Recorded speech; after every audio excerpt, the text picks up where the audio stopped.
Aba, after bigman Kenmark Carino, Ian Sanggalang naman to Ginebra. And Jamie Malonzo to Magnolia for 3-team trade. So yan ang ating mga tatalakayin. So kamakailan lamang ay gumalaw na ang rosters ng Barangay Ginebra bilang paghahanda na rin sa paparating or upcoming Season 15 ng PBA Commissioner's Cup, kung saan makakakita tayo ng mga naglalakihang import kasama ng mga teams sa PBA. By the way, mabalik tayo sa pinaka bagong player ng Ginebra na siyang nakuha nila mula sa nangyaring ang one-on-one trade, kung saan binitiwan ng Ginebra ang healthy na bigman nila na si Ben Adamos para makuha itong si Kenmark Carino. Kaya naman si Ben Adamos napunta nga sa Terra Firma at sa Ginebra naman itong si Kenmark Carino. At nito lang, may nabasa tayong rumor kung saan ayon sa post nga po nitong Inside of the PBA, breaking, Magnolia Hotshots balak i-offer si Ian Sanggalang sa Barangay Ginebra kapalit ni Jamie Malonzo.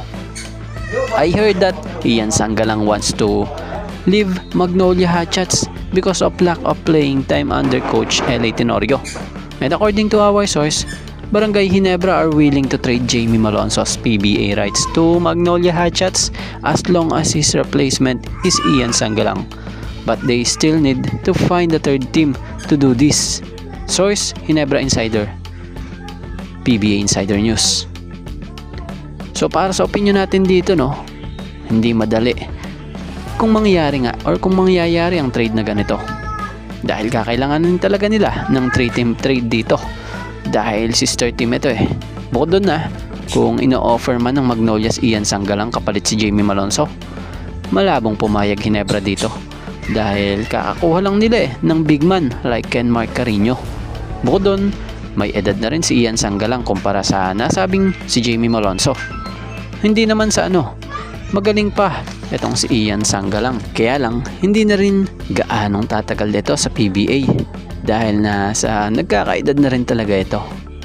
Yung Jamie Malonzo, bagamat nakaban pa ito sa PBA ng 3 taon, pero kung magbalik naman ito after ng 3 years, hindi pa katandaan ito.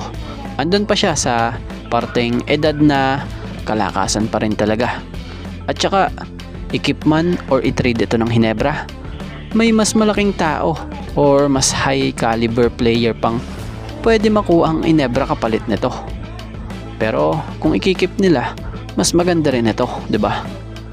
Dahil kita naman natin ang husay at tibay at maayos nitong kakayahan na kayang ibigay para sa team ng Ginebra.